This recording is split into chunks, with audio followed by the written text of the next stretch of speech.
somehow, some way, we forget to do spoiler warnings. But for real, if you haven't watched any of Arcane, pause, come back. We're gonna spoil the whole fucking thing. Enjoy. You know, the only thing that could have made that rocket flying even better would have been "There Goes My Hero" by Foo Fighters. Oh my god. Or was it the Nickelback song? Need a hero to save us? I'm not gonna stand here and wait. That song. Chad Kroger's just gonna bust out of nowhere. Holy shit! It's over. Arcane is over. Act 3 was this past weekend. Yeah, it was. People are calling it the animated equivalent of Game of Thrones.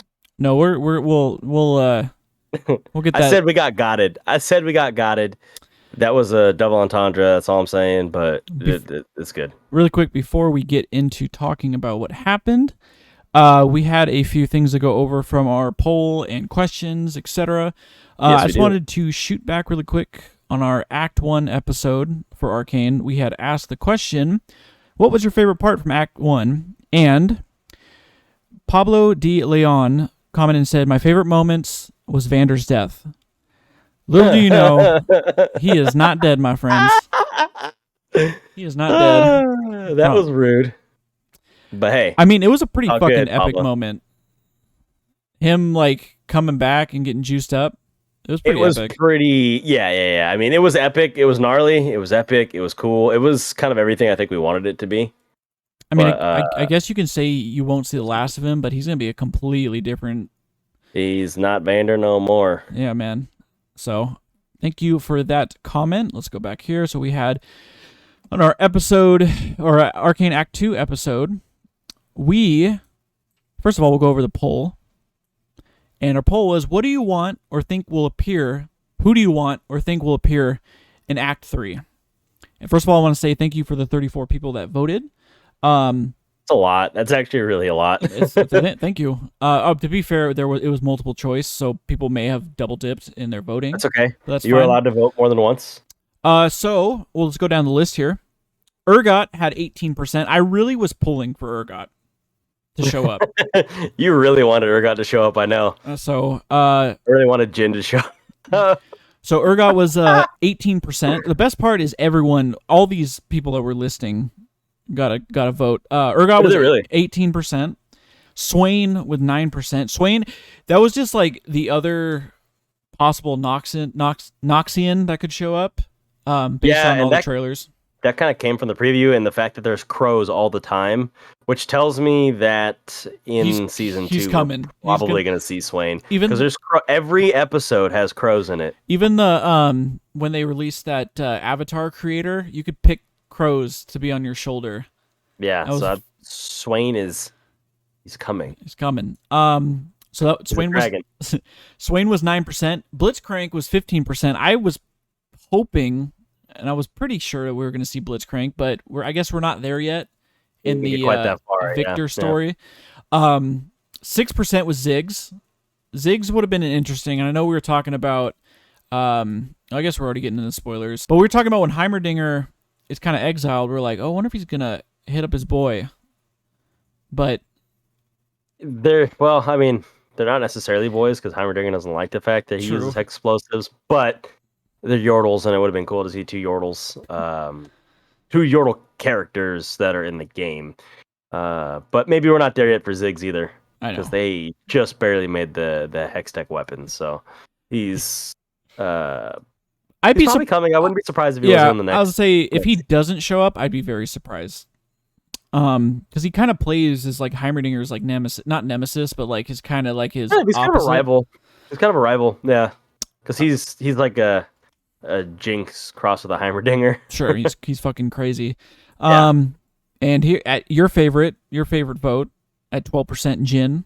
Oh shit! That means there's more than one vote. Sadly, he didn't show up. Surprisingly, he didn't show up. Right? Unsurprisingly, sure. So 3% for Zach. That one was a stretch. I think I was just. I thought maybe there might be more because there was all that green Chemtech ooze. When they were so I thought that legitimately they had a better chance of showing up than Jin or Ziggs. Well, yeah, because they were like talking with all the Chem Barons. I was like, well, maybe. Yeah. But no. Yeah.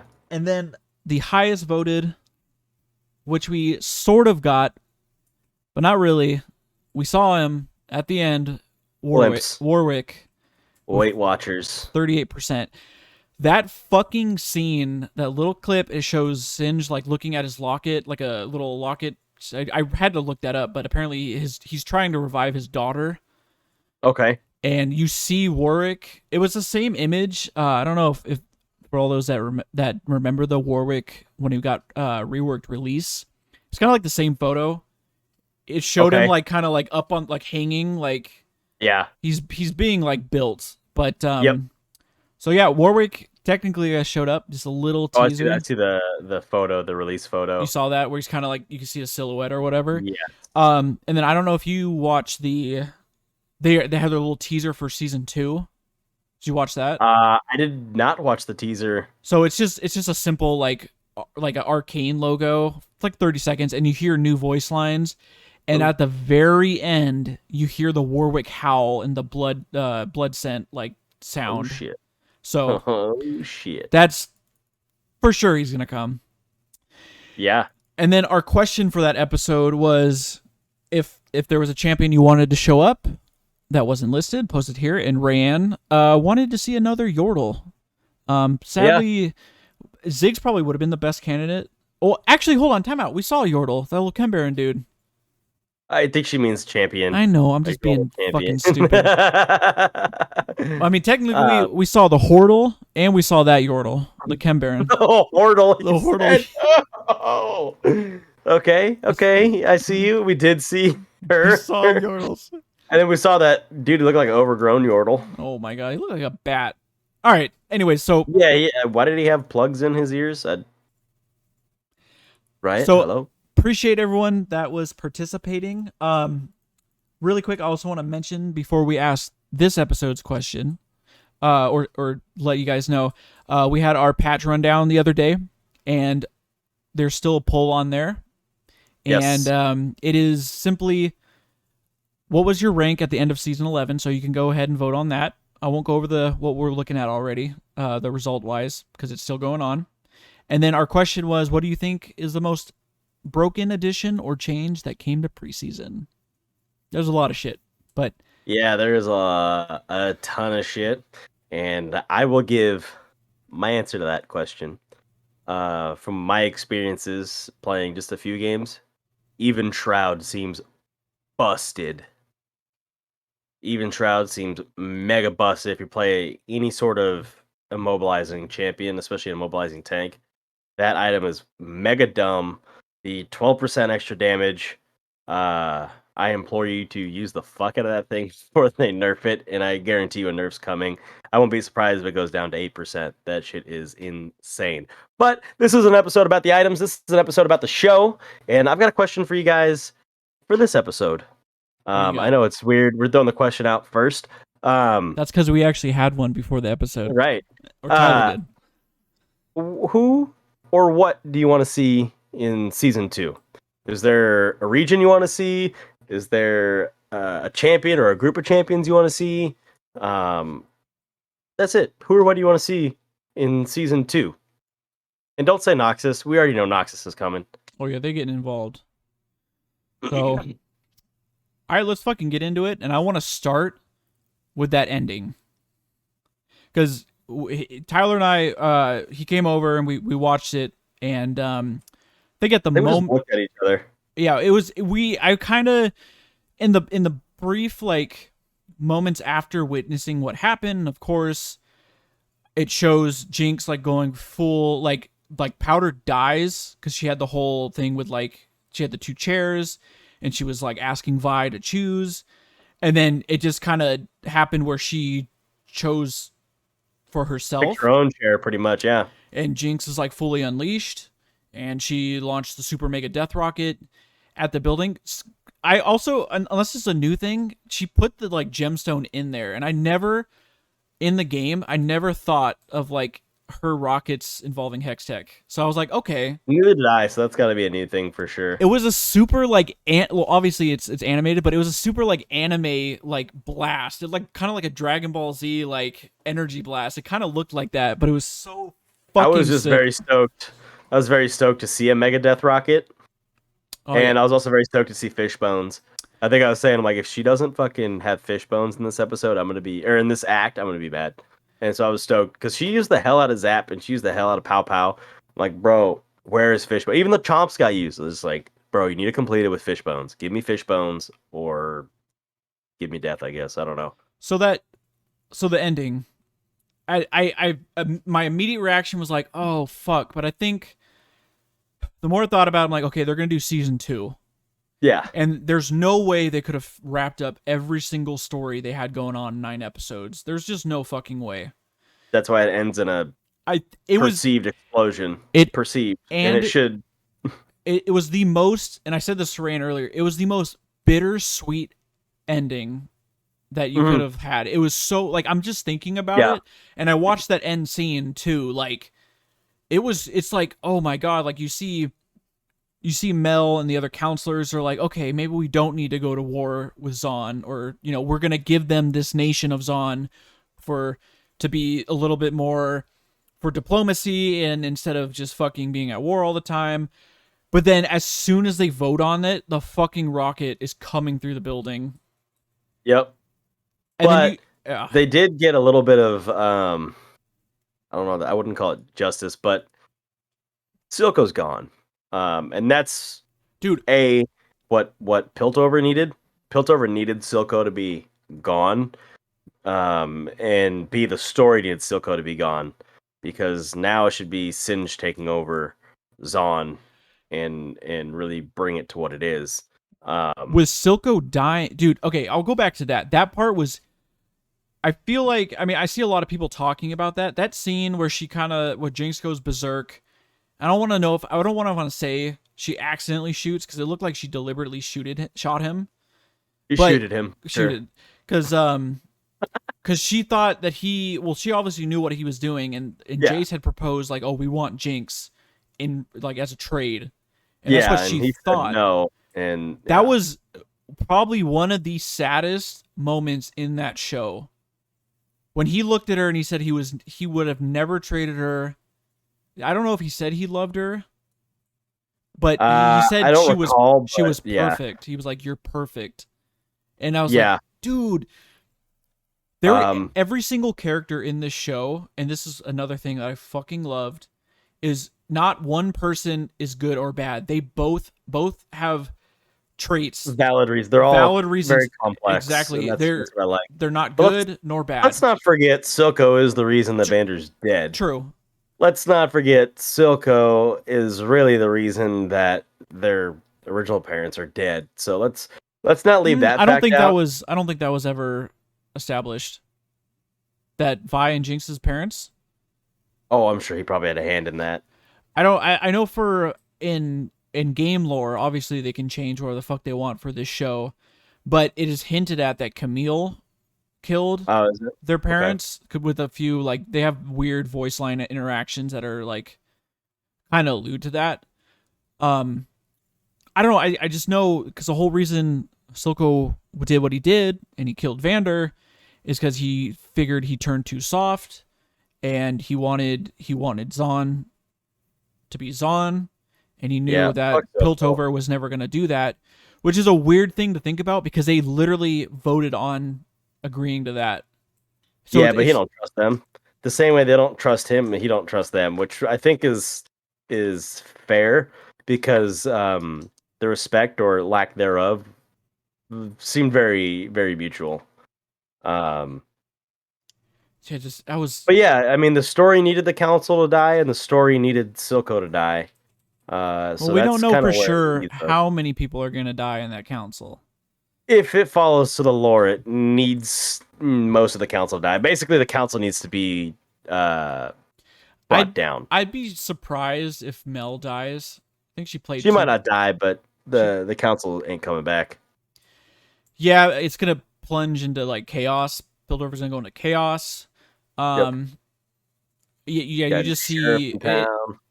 Fucking dude, it's just one of those like scene. It kind of gives you goosebumps. Like, and I know I've mentioned that for other parts of the show, but you just think about that scene. You're like, oh my! Even the song that was, I can't remember what the song was playing, but it was just so fucking perfect for that scene. Yeah. And it shows the rocket flying across the sky, and then it pans to Vi and Caitlyn like holding each other, and Caitlyn's like, I don't know if she was like screaming or crying, and then it just pans to her mom in the building. I was like, fuck, dude. You know, the only thing that could have made that rocket flying even better would have been "There Goes My Hero" by Foo Oh Fighters. my god. Or what's the fucking, was it the Nickelback song? Oh, Um but need a hero to save yeah, us? I'm not gonna stand here and wait. That song. Chad need a Kroger's just gonna bust hero. out of Oh nowhere. my god. Oh No, man, thank oh you. man, oh man. No, but really, I mean, that was an absolutely phenomenal episode. Act. The whole first season blew me away. Um, I don't even know how to really put it into words, but it was so well done that like I felt like when the show first came out, I was gonna sit and be like, "Oh, I know what happens. I know this happens. I know what happens." Like a Yeah, like rehashing of the lore, and it totally wasn't. It was just like a different angle that we've never seen before on the same story. Um, and like you said, it brought a lot of complex characters, which I thought was awesome.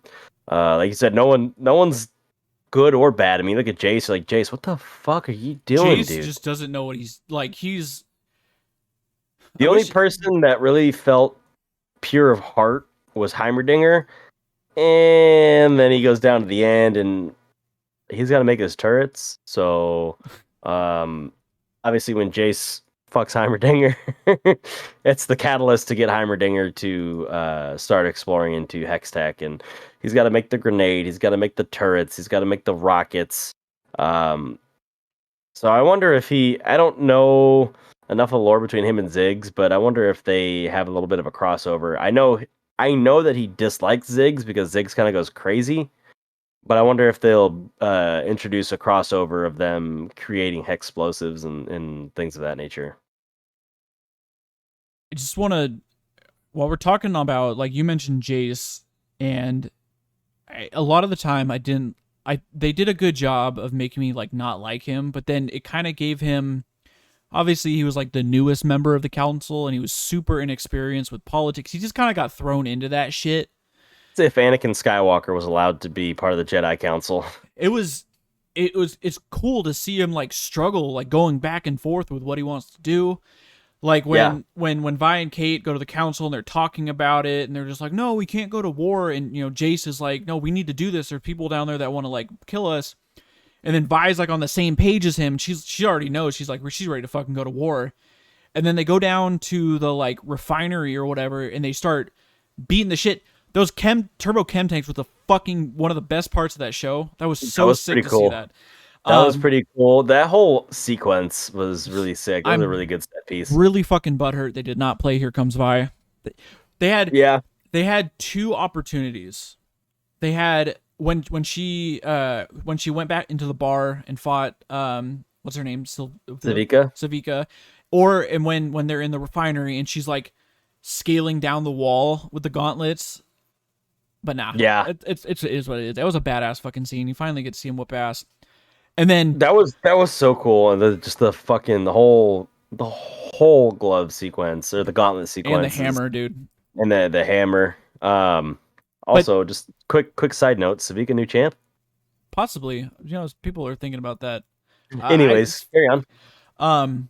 So he's ready to go to war. He has all the enforcers down there, and then a child inadvertently gets killed, and that like just stops his whole, because he had talked to Mel's mom about like war and stuff, and obviously her being Noxus, she's like, that's the only fucking way to. But That's how he you impose your will onto people. You can't. Diplomacy doesn't work. You just fight, and fight. and I don't think he's experienced death. I don't think it showed him experiencing death in the show, and he witnesses No, it firsthand. he's from Piltover. They don't experience that. That only happens in Zon. Exactly, and Piltovians don't die.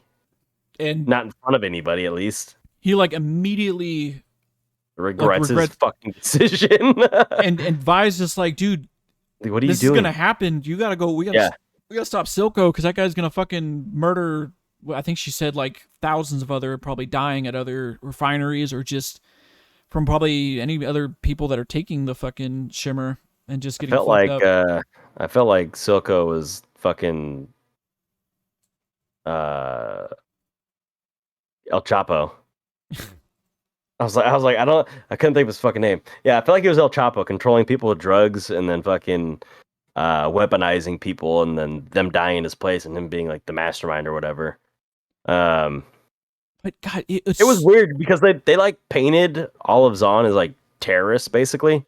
Like, I don't have a better way to put it. No, yeah, and then it shows Echo and his like his group of his people. Band of brothers, the Firelighters. And they were fucking badass.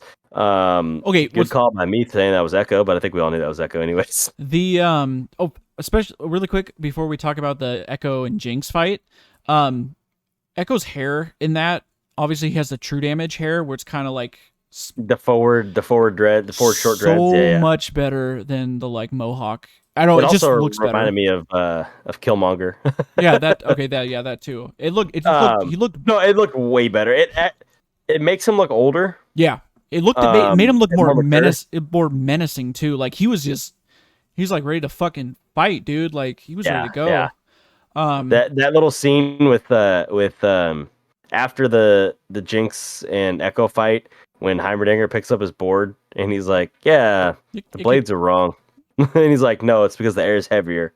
It's like, oh, like that was pretty cool. Yeah. Then you see like that connection's being made, and you're like, okay, here he comes, offering his services. He's gonna help him build the Z Drive resonator, and I'm sure Echo's gonna help him because Echo's gonna be like, do over and fix the whole situation.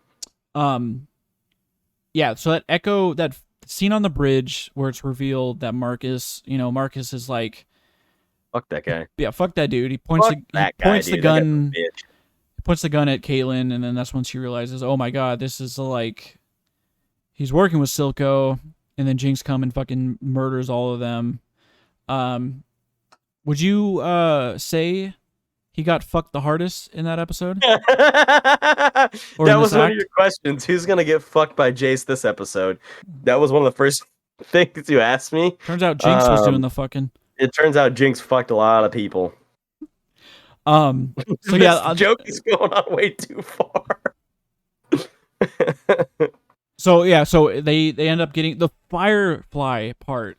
They all came in. They're like, "What the fuck is this?" And then they realize it's a Jinx trap.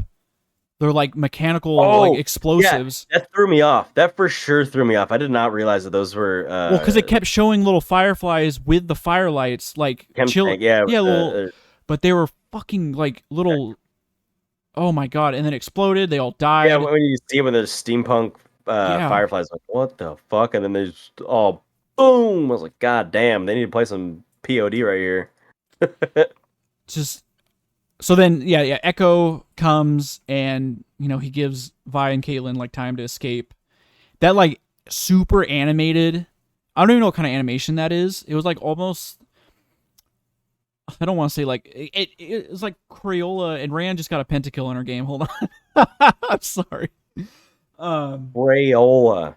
No, that was just like it was almost like an anime sequence. It was and the fact that my favorite part about that was that little like teaser of the Z Drive resonator where he sees it happen before it happens and he changes what he's gonna do so it doesn't get shot.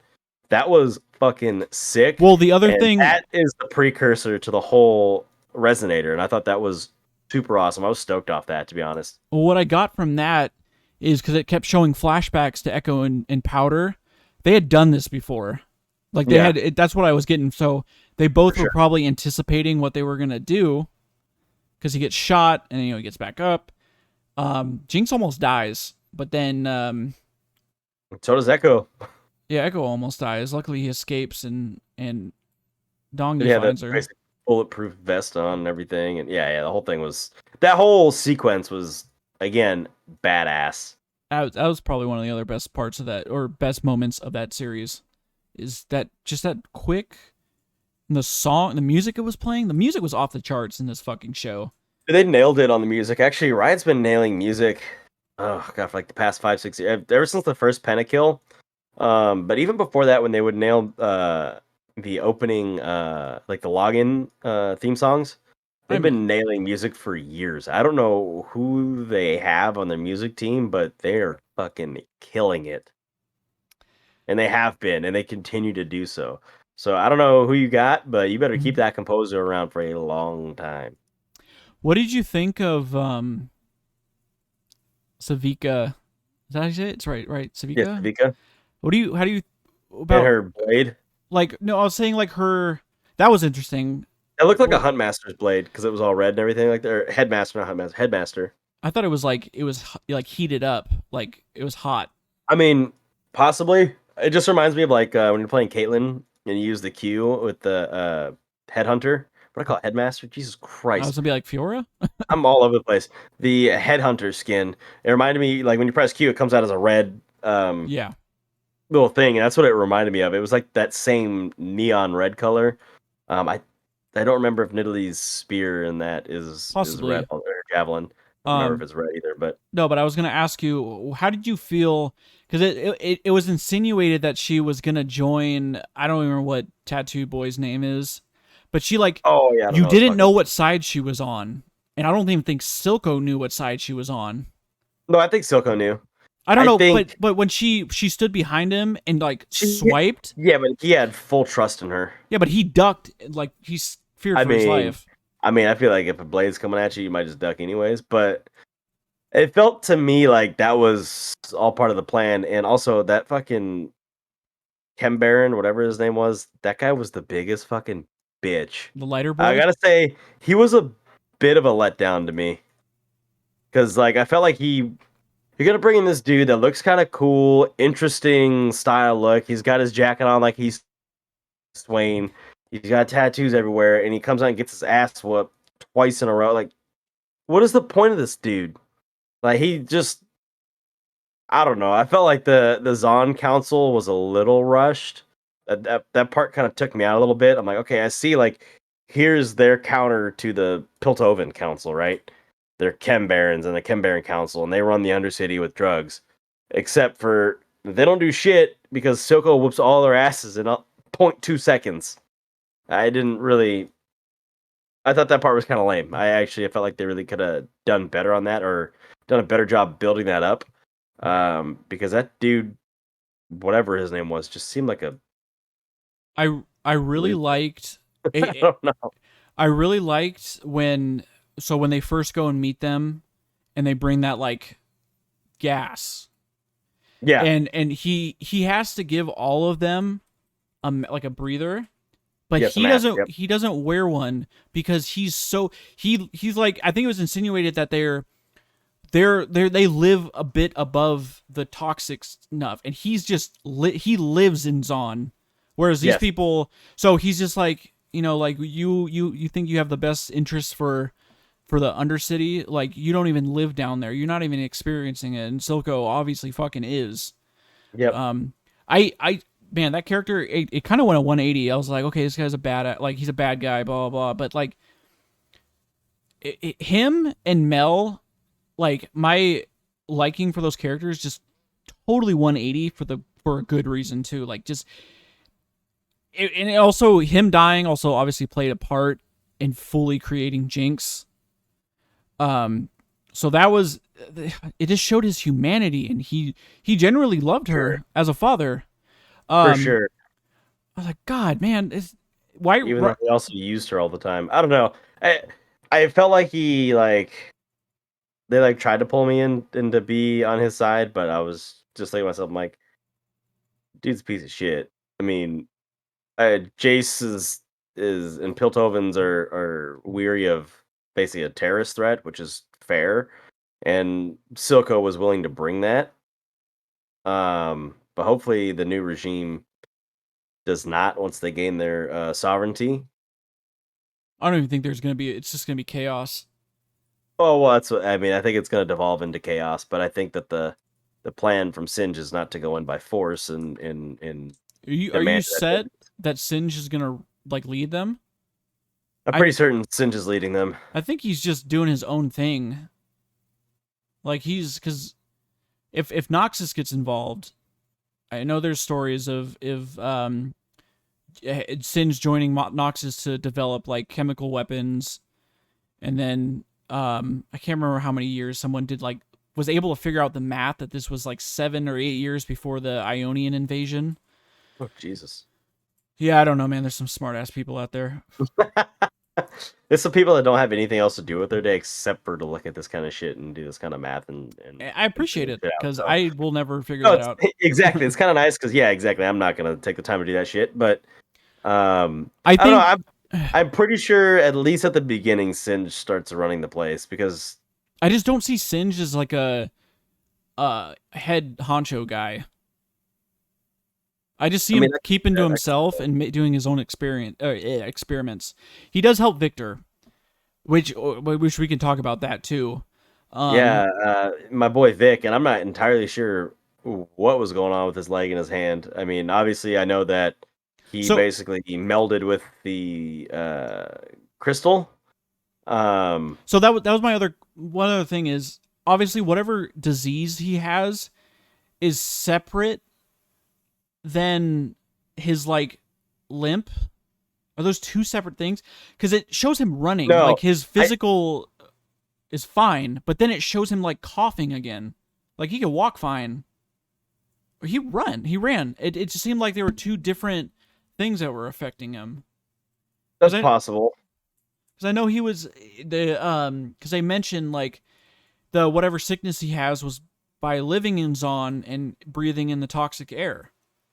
So the fan theory is that he's got leukemia. Okay. Let's see. His skin appears pale and worsens in the episodes, even after the time jump. In episode 5, he coughs up blood, appears to be bleeding from his nose. I believe he may have blood cancer known as leukemia. People with this condition often cannot support their weight due to their gradually weakening bodies. This will explain why Victor has to use a walking stick to help support himself. The condition is often fatal, cannot be cured. I was just confused at why was he able to like run that one time, and then like the next scene or two, like he's sitting and like coughing again. I guess it's just a temporary. Some people think maybe it has to do with the Zon air too. Yeah, no, yeah, but I mean he's living in Piltover now, so. But it could have been like a lasting effect. I mean, yeah, I don't know. I guess that's one thing that was unanswered. I mean, I don't mind. They'll get around to it eventually, I'm sure. It's only 9 episodes. Speaking of Victor, we can get into that. That crystal will be looking very voidish, and I know I said that to you. It does. You know what? I wouldn't have thought about that, but it looked like the void. So, I mean, it takes organic material, and it's just kind of confused on like the matter of how he it almost looked like Victor's leg almost kind of looked like Kaisa's suit, kind of, sort of, like not totally, but like. So do you? It's metal, right? Like I don't know. That didn't look metal though. It was purple. Them shits was purple. Looked like purple stone. Let me see here. And then that whole scene with like, I can't remember what the assistant's name is, but she comes in and. Oh, dude, that was. And she went bye-bye. That was sad. I'm curious if because then it shows him sitting at that like. It's not a clock tower, that clock area, and it's like the waterfall or whatever. Yes. And then he's about to jump.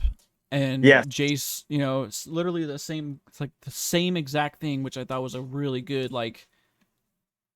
No, that was a good like full circle thing. Actually, you're 100% right. So I thought that was actually really cool. Though I was like, oh wow, he saved Jace. Jace saved him. Jace saved him. It was a rather interesting way to put it. I'm curious because he agrees, or they agree. I think Jace agrees that they have to destroy the Hextech, the crystal, or the whatever the rune that they're interacting with. Yep. I'm curious what's gonna happen in season 2, because obviously he's whatever is going on with the interaction, he needs that, and it just sounds weird that he wants Clearly, to yeah, destroy it. So it clearly reinvigorates Victor. So you're right. It does sound weird that Jace wants to destroy it, but I think Jace recognizes the lack of control they have over that thing, and I think he's starting to heed Dinglinger's words. I feel like when season 2 starts, if it starts with like an immediate open of this, like the ending of this, they're gonna be like, all right, we need to weaponize, like maybe that kicks their butt into weaponizing shit again, Probably. because it's, I I wouldn't be mean, surprised. it shows them all dead. I wonder if Mel's mother will still be there. It's okay. I wanted to mention Mel, because like same thing with kind of like Silco, where I had questions about this character. I was like, what is her agenda? And she's trying to figure out what to fucking do too, because you get a little bit of backstory. She was in Noxus, and she saw firsthand how violent they are, and she didn't like that, and she slowly began to become fond of Jace, and in the end she was like, and it showed the painting that she had drawn of the Noxus capital, and she like smeared it out. So she was like, no, I don't want to do this. War is not the answer.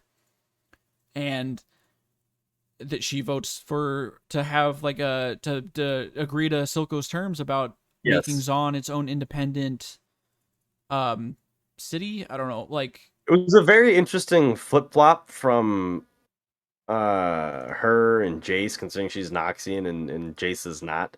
To see that Jace was all for war originally, and then she's like, no, we can't do this. And it took till him seeing what she saw to catch that. And I thought that was actually thought that was really good world building. I thought that was rather powerful, and rather smart too. It's like, hey, this is, they set it up showing Mel seeing the death in the communities that come from war, and I can't remember her mom's name, just Mrs. Medarda, mm-hmm. uh, recognizing that no, this is what we do. This is how you have to do it. Well, she knows, like, this is. Exactly, and then that's exactly where Vi's mind is at. Like, no, you have to do this. This is how it goes. How we fix this. You have to go this route. So it was rather interesting to see that dichotomy of those two, Vi and Mrs. Medarda, and you have Jason Mel over here who are like, oh, wait a minute, we just saw something die. Like, that's not right. Like, we could have had a hand in fixing this before it got that far. So I think that's rather interesting and a rather strange dichotomy to see, because Noxus is always positioned as like the evil faction, and like Demacia is the good faction, and then everyone else is kind of in between, not necessarily good or evil.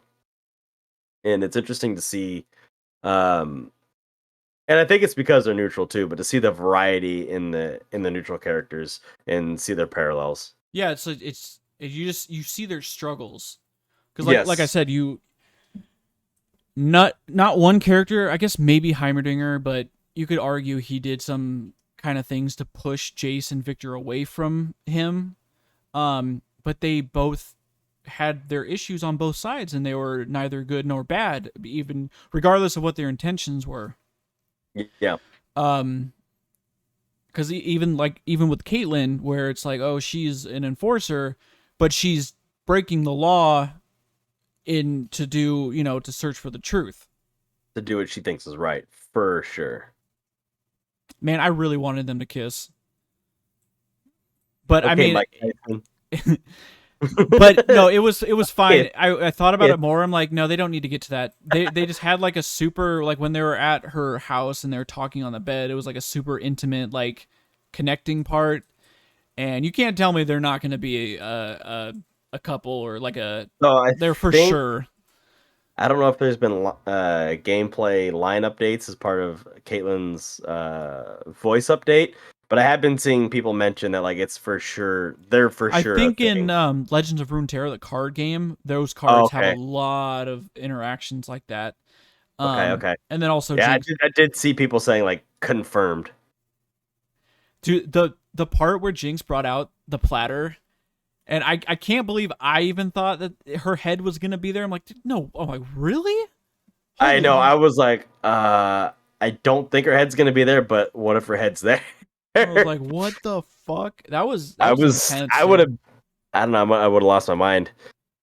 I thought, I don't know. I was like, okay, it could be Caitlyn's head. Maybe it's just someone else's head, and she's doing it to fuck with Vi. Like, Well, yeah, I you mean, know, it was maybe insinuated that it was her head because she was like, "Oh, I no, paid for a visit to sure, your girlfriend this morning."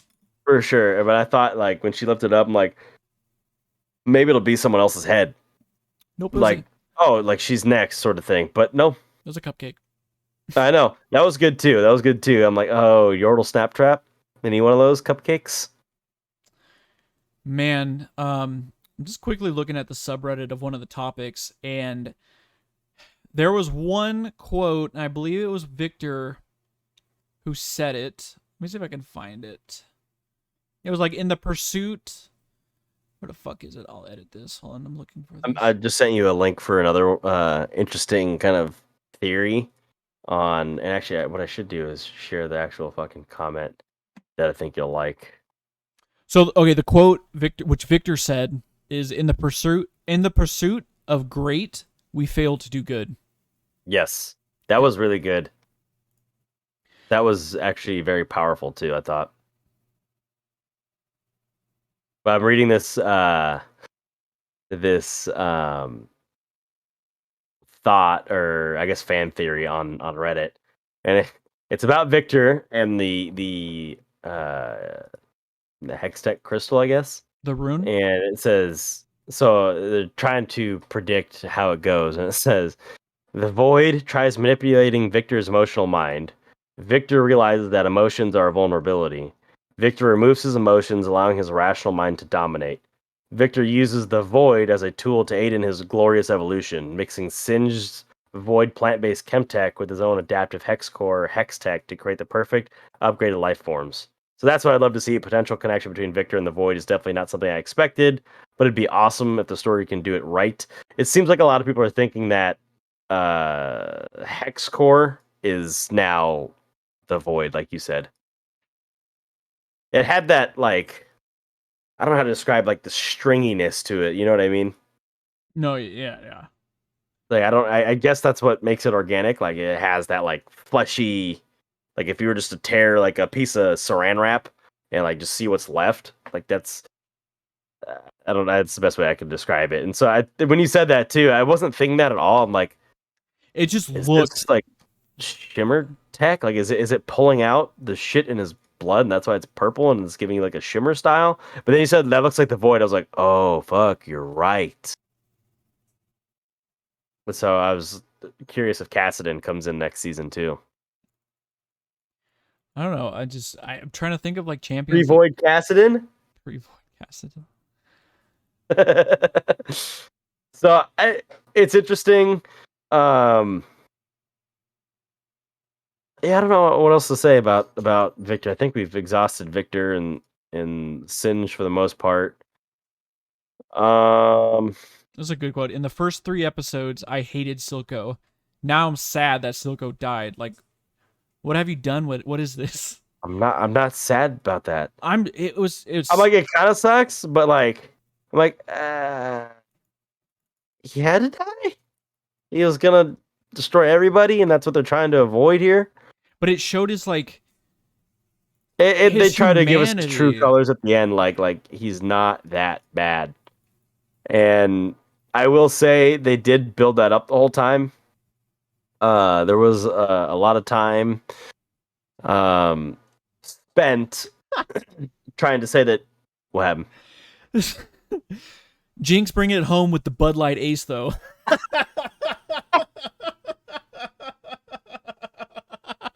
Oh my Oh, god! that was fucking Like, good. oh my god! What was I gonna say? Oh, Sorry. so he's trying to save his people, right? That's his whole thing. Is he wants his people to flourish, but the part that doesn't make me feel bad that he died is when you look at what he's doing to his people and in controlling people with drugs, and you see the people in the Undercity and in the end of Act 2 that are just ravaged. Regardless of how he feels about Jinx, I'm like, it doesn't make you a good person. At the end of the day, you're not a good person. You may think you have everyone's best interests at heart and in mind, but like realistically, the way you're going about it is hurting more people than you're probably saving. So if you gotta go, peace, bitch. I mean, none of these characters, like, as in like they're not perfect. Like the way they No, for are sure. not perfect. They did a good job of trying to balance out like good and bad, right?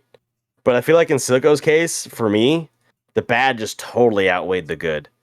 Whereas, I like, I don't I know. really like this because I'm really happy we're disagreeing on this, because this is like, it just makes this more like interesting to talk about, because I think it just showed, obviously, it's been said, like, when people are dying, their true, like, I don't want to say their true colors, but their The true selves are revealed. revealed. And it just shows how much he actually he legitimately cared for Jinx, and like, regardless if you know, he took her, he kind of took advantage of her, but he like he groomed her, sure, he kind of like made her, but it's just, he said he was willing to go to war for her, and it was just, he was willing to do anything for her, and he called her perfect, and that's like, that was her, more or less, her father figure for the majority of her life. I don't know how old she was supposed to be, but Yeah. Oh, man. It's interesting because I'm drawing the parallel as you're explaining that. I'm drawing that parallel to Jace. Um, Silco starts out as the big bad, and Jace starts out as the big great. Right? He's supposed to be the new guy. He's gonna bring order and peace and yada yada yada. Like, go Jace, go. Right? And Silco's like, fuck you, Silco, you piece of shit, die, rot in hell. By the end, you certainly have a pretty negative outlook on Jace until the very end when he starts to change his mind, right? After he kills that kid. And I feel like that's the same with Silco, at least in your case. For me, again, fuck that guy. In your case, you're seeing Silco sort of try to redeem himself, and you're seeing Jace, I don't know what the antithesis is of redemption, but that's happening to Jace, and then he's like turns it. It's like, oh wait, hold on, I got to redeem myself right here at the very, very end by doing the right thing. And so that's an interesting parallel to draw. You get those two leaders going through the same thing, just differently. I agree. Silco needed to die, because that was like the final. Because that like whole scene, it was weird. The whole time Jinx is asking, or Vi is always saying powder, like, oh, powder, powder, like, because that was before she got arrested. That was the last thing she saw. That was the last image she saw. Always known her as Powder. Exactly. So that's why she's kind of like, wait, what are you doing, when she sees her like using the machine gun and she's like murdering people, and that's all she wants is powder. I know you don't have a brother, but like my brother's undergone like 3 name changes with his friends and whatnot, and I just still call him Andrew. Like, I have the bunch of different names, and when I talk to like friends of his that know him this way, I'm like, Andrew? Is Andrew here? You know what I mean? And so I pick up on that parallel of, or not that parallel, but of that feeling of like, no, you're Powder. You're Powder. To me, you're Powder. You're always going to be Powder. So my brother's always going to be Andrew. That's just, I don't care what nickname you're going by now. That's how I know you. That's how I've known you for damn near 30 years of my life. Like, sorry, dude. That's what it is. I just think it's just different, because she sees Powder as an innocent girl, and then Jinx is a completely different entity. And Jinx is like, no, I'm not that anymore. Look at me, like, I'm different. And that's why in the end, I think that's the other, and she makes the she gives Vi the ultimatum to either kill Caitlyn or have her sister back. And like, obviously Caitlyn's just like, no, I can't, like, you're not my sister. That was what I was getting. She didn't actually say that, but like, but in the end, that's kind of where she was alluding to, though. Jinx makes the decision for her, and she's like, look, like, Powder's gonna die here, and this is me. So we go in assuming stuff about season 2. I can see like Jinx and Vi's kind of like, that's probably gonna be like a B plot. It's not. I don't think it's gonna be the front main thing of the show in season 2.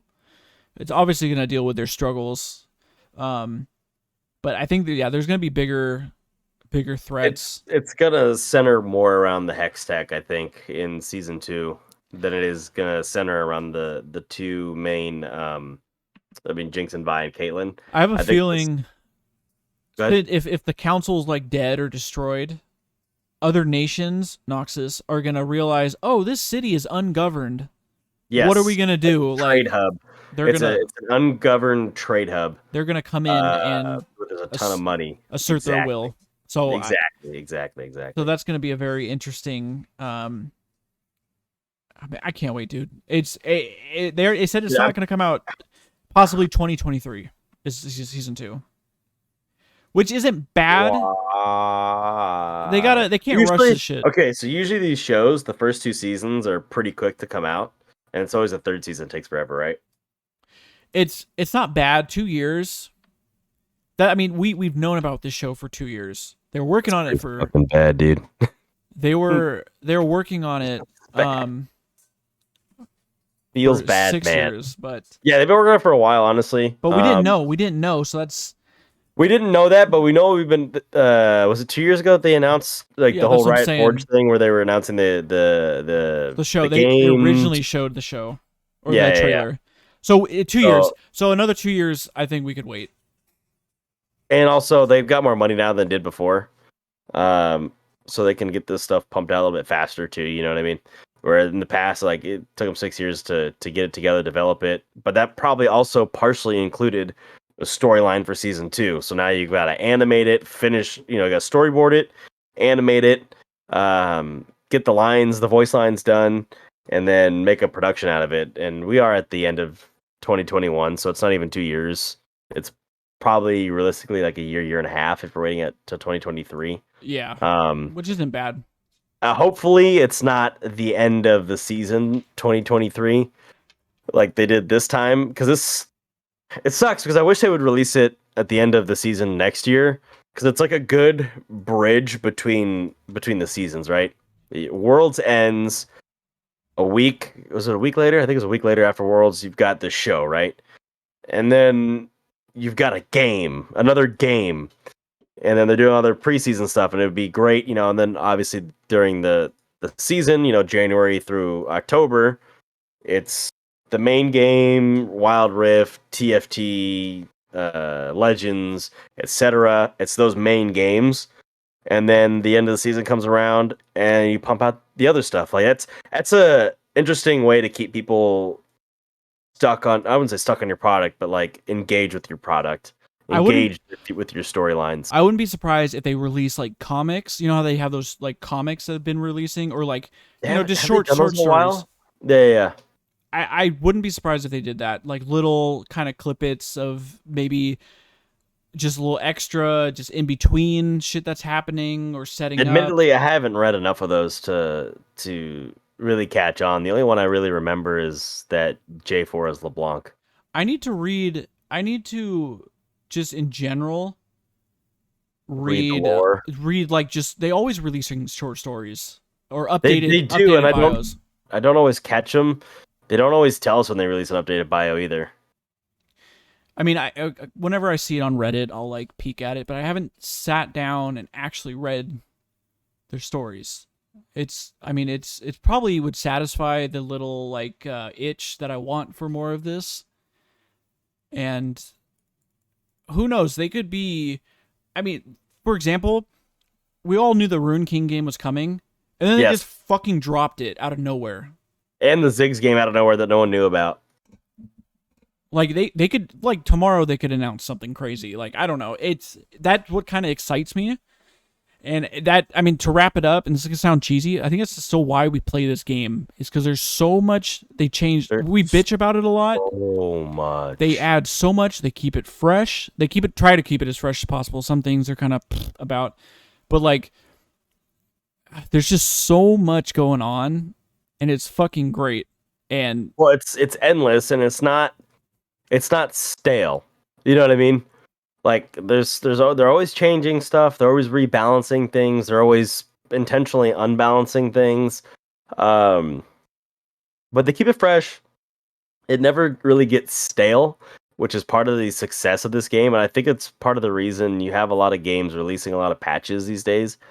You look at games like Marvel Strike Force that releases new patches every couple weeks. You look at fucking look at Call of Duty Warzone that's always releasing new patches every couple weeks. Like that's a game that historically didn't release that many patches. Like all they ever strive for was like a perfect balance.